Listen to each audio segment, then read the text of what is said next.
This is the 8th video on the track tools inside 12D model. In this session we're going to be looking at plotting structure gauge.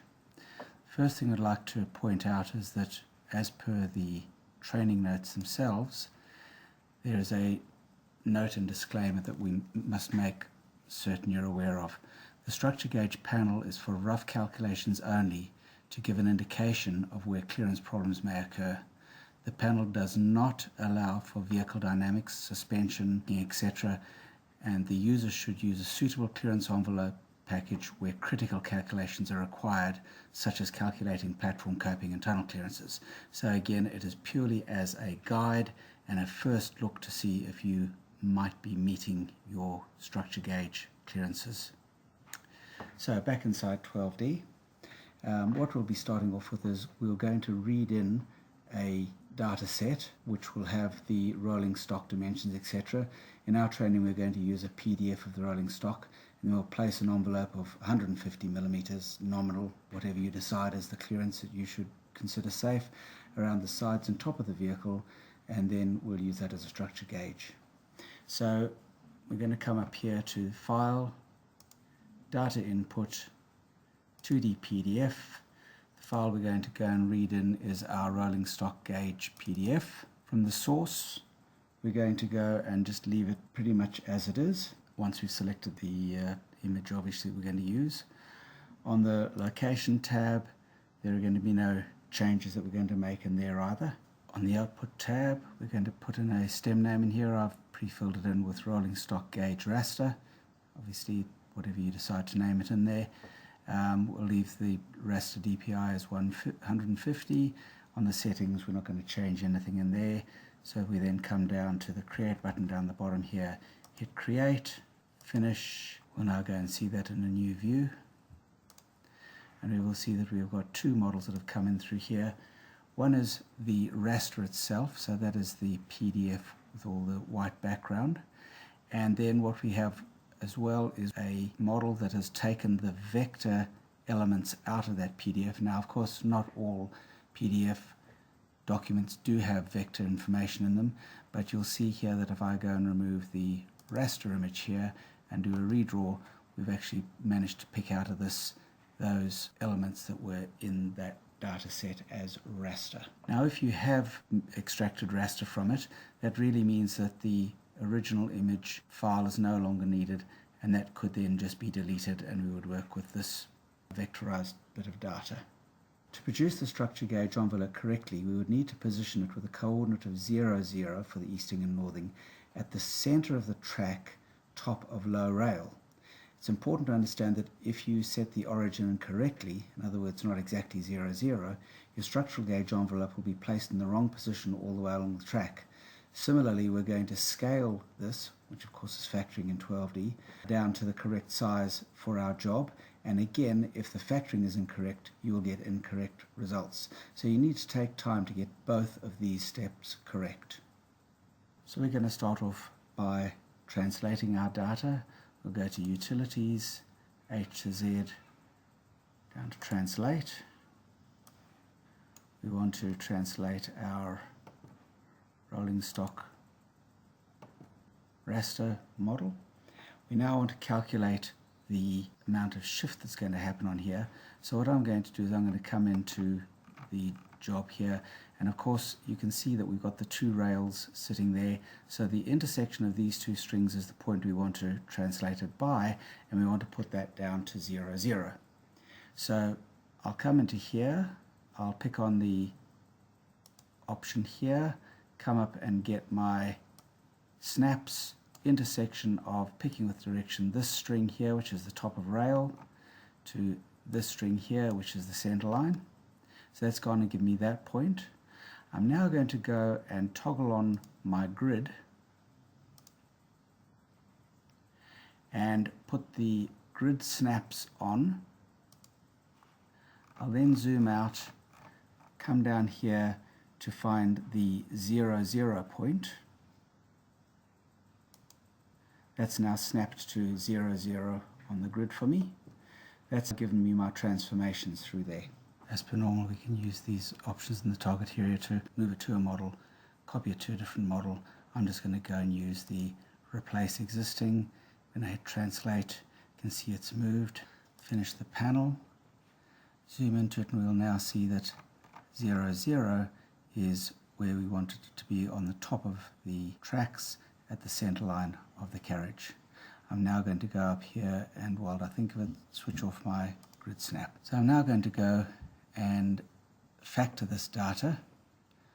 What I'm going to do is toggle my vertices on so I can see the portions that I want, and we can see here that I've got my edges of rail there, my center line there, and so on. And what we need to do is to check the distance from the inside of the left rail to the inside of the right rail. So we'll go and get our measure tool here, measure bearing and distance. We're going to go from this point here on the inside of that rail to this point here on the inside of this rail, and you can see that the dimension that we've got in there at the moment is 18.626. Now we need that to match our design gauge, which in this project is 1067 millimeters. So we're going to factor this data around the origin point of 0, 0. So we're going to go to Utilities, A to G, down to Factor. We want to factor the rolling stock gauge raster. The factor that we want to put in here is going to be 0.0573. So that is the wanted gauge of 1.067 divided by the 18.626. So we can test that out down here by going 1.067 divided by 18.626. Press enter. That gives us our same factor in there to a far higher number of decimal points. We'll just change that down to 3 there, and our factor of Z can stay as 1. The origin point here is going to be 0 for each of those, and we will replace the existing data, hit factor. Now what we'll do is we'll just go back in here and check the distance between those two edges of rail again, from the inner edge of the left rail to the inner edge of the right rail, and there is our gauge of 1.067. We can therefore finish our factor panel, close that down. We're now going to go and parallel that string and offset it by, in this case, 150 millimeters is what I'm using as a structural clearance gauge. You may decide on a particular job it needs to be bigger, whatever it might be. Whatever you decide, you'll do similar anyway. So we can go and parallel this string here one of two ways, either from our strings edit down to here to parallel, or alternatively we can come up and use the CAD option here to parallel it. Now when I go and choose the parallel, it's going to put it into a model called base, and it's going to go and put it in as a science string. So again, you decide what you want to do and what models you're going to use. So I'm going to come in here, I'm going to pick from this point here, picking with direction up the string, because when I go and give it a positive value of 150, it's going to throw it on the outside, an offset height of 0, and you can see that it's gone and paralleled that string at 150 millimeters. Now what I've done in the meantime is I've gone and made a simplified or rationalized version of this. Again, to save time in the training here, I'm just going to go and switch that on. So if I come into here and find my structural gauge outline simplified, you can see what I've done there is I've just gone and trimmed out where it's looping back through itself and so on here, so I'm getting a better shape for that particular string. And that blue string is the one that we are going to use now for our gauge. So we're now going to go and use the actual structure gauge tool itself. We can get that tool from one of two places, either from the pull down menu under plot. There we have got the plot structure gauge. Alternatively, up on the track toolbar we've got the structure gauge panel there. The first thing we're going to do before we go and create a function or anything like that is we're actually going to go and write out our new shape as a structure gauge which we can pull back time and time again. I'm just going to tidy up my view here by removing the base model and the rolling gauge raster model. That then just leaves my simplified outline. So we're going to come across to the Read Write Data tab. We're going to go and pick on the SG profile string, select our profile, load that from there, go and give this a name. We'll call that example passenger carriage. And we can now see in here that we have got our shape showing in there, which is our outline over here. I'm going to come down to here. I'm going to go and set that data. Back to the read write data over here. Got a few different things we can do. We've just used the option where we've loaded a structure from a string. We can actually plot a model to a string. We can read a structure gauge from a file. We can write a structure gauge from a file. We can read total vehicles from a file and write total vehicles from the file. Now the vehicles themselves, as opposed to the structure gauge, the vehicle file would actually include the length of the carriage plus the distance between the bogies. So we'll be looking at that a little bit later on. We can come down here now and write a structure gauge to a file. So we'll just go and steal our name from back on this panel here.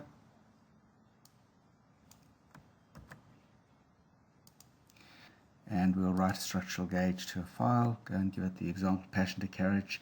You'll notice that we can make that read only if we so wish, write that structure gauge out. We could then at any time come back in here to the read structure gauge from file. Once we've written it out, in a different job, we could go and find the structure gauge file and read it in from that other job.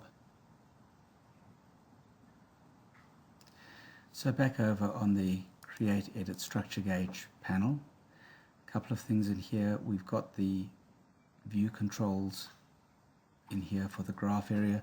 Those work similarly to the other controls that we've seen in these rail macros. In other words, slightly different from general 12D use.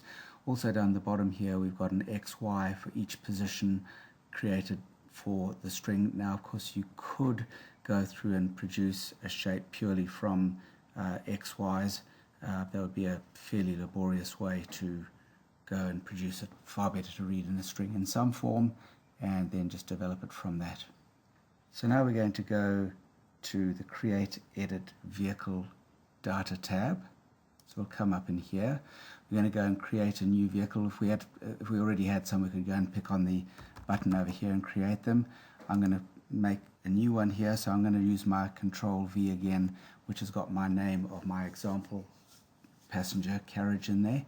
The next thing that I'm going to do is to go through and show you that on our original structure gauge, you'll remember we read this in, we then have the length of the carriage with the bogies. So we can now go and enter those lengths into the fields up here. So the bogie span is going to be 15.850. The vehicle length is going to be 21.000. And then for the structure gauge type, we can go and choose our example passenger carriage. We will now go and set that. What we've done is create the vehicle data that we spoke about earlier. Back on the Read Write tab over here, we can then go and write the vehicle gauge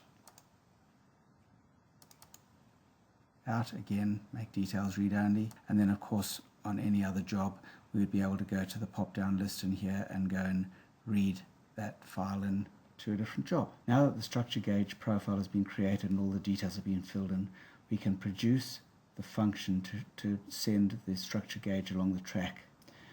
It's also important to remember that it's critical that you must have applied the cant to the superalignment before running the structure gauge function. Otherwise, the structure gauge will be placed flat without regard for the tilt of the vehicle due to the cant on the rails. Onto the Plot Structure Gauge tab now. We'll go and give this a function. We'll call it SG main line. We'll come over to our alignment view over here. We'll go and select the reference string.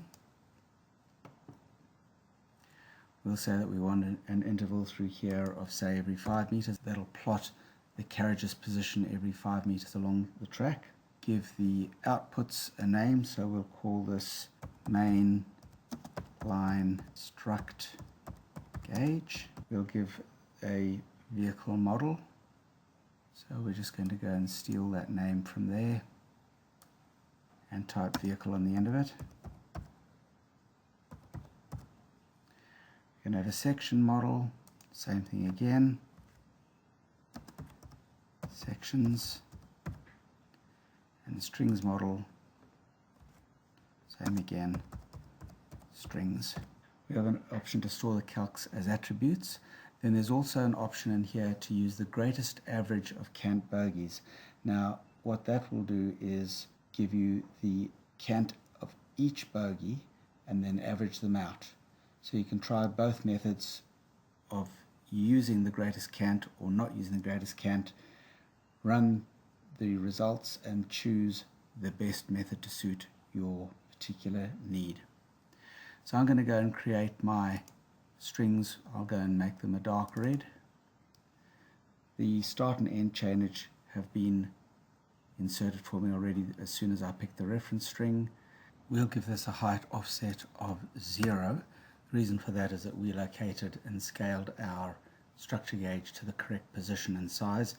If, for instance, your height to the rails was not quite right, you could make a height adjustment to rectify that. The vehicle type will go down, pick on the pop-down list, and we'll choose passenger carriage. We'll press on the recalc function. Of course, this is the first time we've run it, but the button says recalc function, and then we will have 3 new models. So let's go and have a look at those 3 new models. We come up to here, they all started with main, so I can use the trick of putting my cursor over the plus sign and typing the first letter, which is uppercase M. That brings up our 3 new models. I'm just going to add the cross sections in first of all, so you can now see there's cross sections every 5 meters along there. I'm then going to go and add the gauge strings. This will actually show us the vehicle itself, so that's the structure gauge that's been passed along it, and the main line structure gauge vehicle, you won't actually see terribly much on it. What that does is it gives us a short string for each pass of the vehicle and positions it accordingly. So that is where you'd get a difference coming in if you use the greatest of average cant bogies. As I said, up to you to go and check and see which way you prefer to go. Just remove the gauge vehicle again. We'll then go across and have a look at this in a perspective view. So into my standard perspective view here, I'll get this panel out the way. I can then go and do the same thing here, type my uppercase M, and I'm going to go and put on those 2 strings models again. There's my cross sections and my gauge strings running along there. So if I now just move out from here and so on, you can see what it's done. It's passed the shape of those vehicle structure gauge all the way along that string, and it's taking into account the cant, etc. as well. The last one that we're going to look at then is the cross section. Now there's a little bit of a trick to doing this. If I just go in here and get my cross section view showing and add my 2 strings in there and do a fit. In this case here, you can see that quite nicely what we've got is the cant showing that the vehicle is tilted slightly across.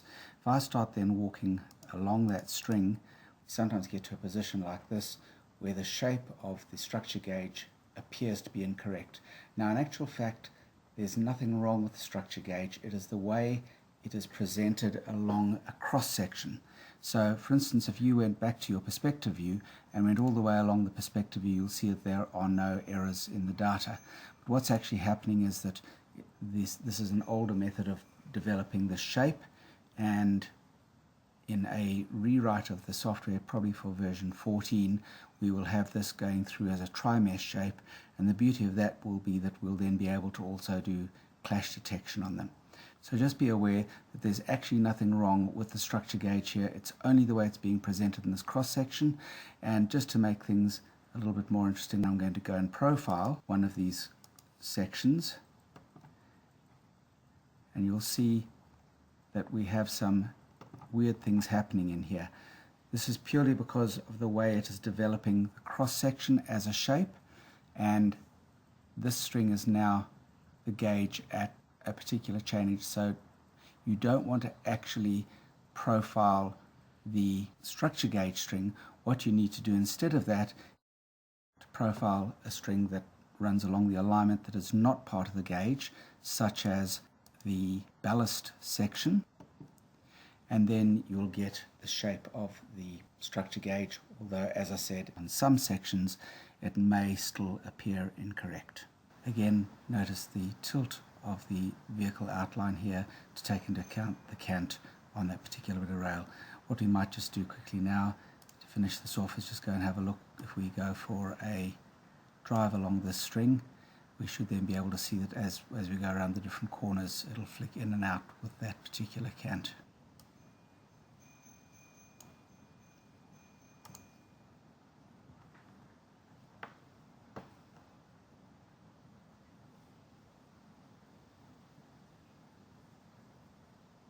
So you can see we're coming into a right-hand bend here, and you can see the cant applying as we go around that corner, and it'll do that all the way along the chosen alignment, again provided you have applied the cant before running this process.